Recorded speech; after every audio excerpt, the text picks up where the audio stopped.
Welcome to the Zimmerman Podcast with your host, CEO, wedding professional, educator, and mom, Jessica Zimmerman. This is a brand new Zimmerman Podcast miniseries, Sleeping with a Stranger Under the Cover. In the next few weeks leading up to the release of my memoir, Sleeping with a Stranger, we'll be taking a look under the cover as I share insider information about the story and process behind my memoir, Sleeping with a Stranger, which releases April 7th, 2020. I'm sitting down with Rachel, who will be interviewing me about the deeply personal and never before shared details of my journey through living and writing Sleeping with a Stranger. So let's do this. Let's go under the cover. Hey, Rach, welcome back. Thank you. I'm so excited to be here. We're going to talk about maybe the craziest week of the last year, when you actually sat down to write the book. Where we left off last episode, we talked about the call you got from your PR person that told you, okay, you know what, it's go time. We have to write the book. And then I want to dive back into that. When did you find out how much time you had to write the book? How much time was that? How we actually got that written, stuff like that.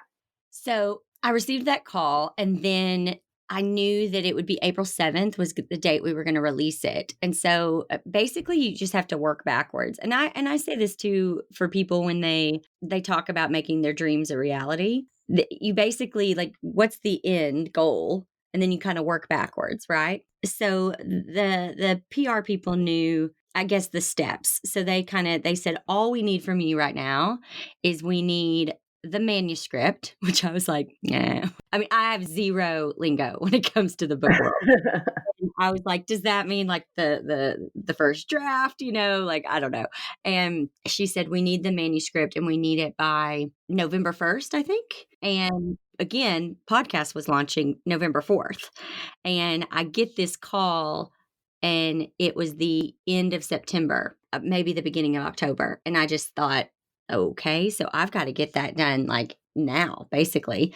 So what I did was I booked a room. So my favorite hotel in Little Rock is called the Capitol Hotel. And I love that hotel. I don't know why. I just do. I've done weddings there before and it's just nice. So I thought the only way that I'm going to get this done, I just know, I always say know thyself. I know in my current situation with a 6-year-old and 2 4-year-olds and my husband and my dog and my work studio being upstairs in our home, there's just no way that I'm going to knock this book out if I just try to do a little bit at a time over a 30-day period or something. It just wasn't going to happen. And for something like this, I needed to just go away and basically do nothing but completely immerse myself in this project. And so I booked the hotel for 6 days and I just decided that I would write it from pretending like my best friend Lindsay, because my best friend Lindsay is the least judgmental human being I know. And she's very accepting and wonderful. And I imagined that she was in jail and that she, which is a bit of a stretch, and that she was I don't know, in what's it called? Solitary confinement. Yes. And that her only entertainment would be to receive a letter. She wasn't able to watch TV. She wasn't able to read book or anything. And so she had gotten one phone call and she called me and said, I need you to tell me everything from beginning to end.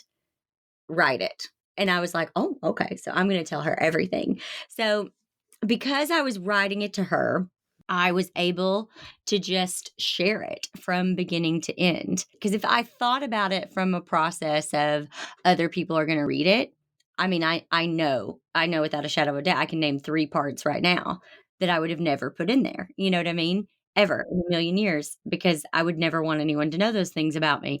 But because I was writing it to her, and she already knew half of this stuff anyway, I didn't hold back and I was able to share those things. But to back up a little bit more, so the other thing about this kind of timeline is that they needed a manuscript by November 1st. And I knew that we had 6 days to make that happen because we were booked for other things in October that I had already previously said yes to. And so I had this 6 day, we like cleared the schedule for those 6 days. And I actually flew you in to Little Rock. And what's funny is you and I had never met in person. We've always worked virtually together. And Rachel's, and she's an employee. She's a team member of the Zimmerman team. And for a year, we have just talked, over Zoom call or FaceTime or something like that. So I knew what she looked like. But when I picked you up at the airport, you were much taller than I thought. I was like, oh my gosh, I'm so short. Anyway, but Rachel has a background in, what do you have a background in? Nonfiction creative writing. Not, which is insane. Like, tell me that's not insane. Nonfiction create, which is what this is.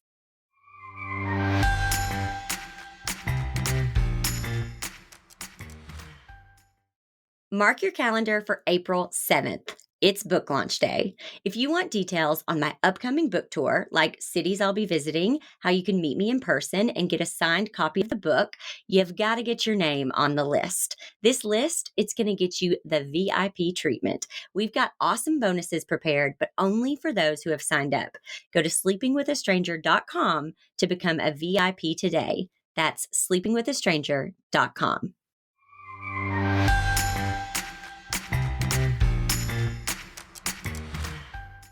Where I have an issue is I write the way I speak. And so I jump back and forth. And so I'll be telling a story in first person and then I switch to second person. And I'm like, you know how that is. And I do that in a book. And I knew that we just didn't have the time to do all of these edits, or I just wanted it to be done as I always come from a place of excellence. Like, I'm not going to do something unless it's excellent. I'm not going to put something out there unless I believe it's excellent. And I just thought, if Rachel comes, I can write a chapter and then I can give it to her and she can make sure it's all in the same person and make sure the grammar is correct and those kinds of things, so that it's at its best kind of first draft version when it gets to the editor. And so you agreed. And so I got a room that had 2 queen beds. So once again, we've never met. But now we're sharing a room. And I would write, and then we basically shared a Google Doc. And I would say, okay, I'm done with chapter 1, go. And like, I would then write chapter 2 while Rachel was editing chapter 1. And that's how we did it. And I just wrote the story from beginning to end. I just had to get it out. And once it was like all on virtual paper, then we were able to go back through and say, okay, what are the holes that are missing? And, where do I need to add more to the story? But just that was just really comforting, like just having you in the room there, because I think it would be very, very easy for someone. I mean, especially like, I'm not a writer. Even though I was always good at that in college, I always got A's on my papers and stuff like that. I just don't, like I said, I just write the way I talk. So there's lots of hyphens and lots of, stuff like that. And so it was comforting. I could see where somebody who wasn't familiar with this could easily get overwhelmed and quit.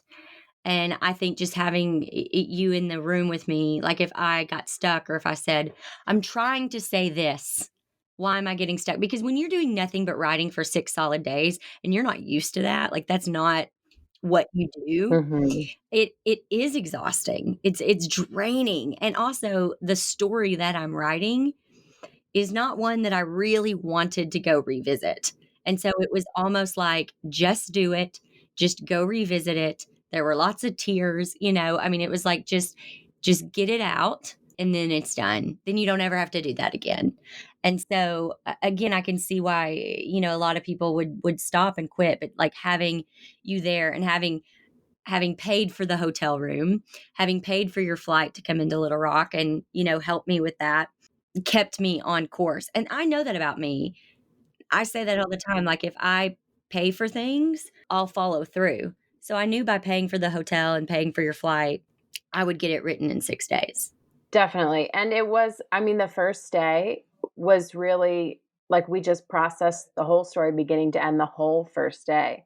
And in that way, I mean, it was such a privilege to be someone who could help you kind of sit in that uncomfortable space for a while and process, okay, this is what happened. Now what's going to be the threads that make the story that's going to be written? And it was, yeah, I mean, it was kind of like being an editor slash therapist sometimes. We even went to therapy together with your therapist, which was amazing. It was, I mean, I will never have an experience like that again. It was incredible. Well, I'm glad you viewed it as incredible. I wanted Rachel to see, well, I'd never shared that story beginning to end ever. So even just that first day, like verbally sharing the story with you was exhausting for me. Just because it's so emotional and dark and deep and all that.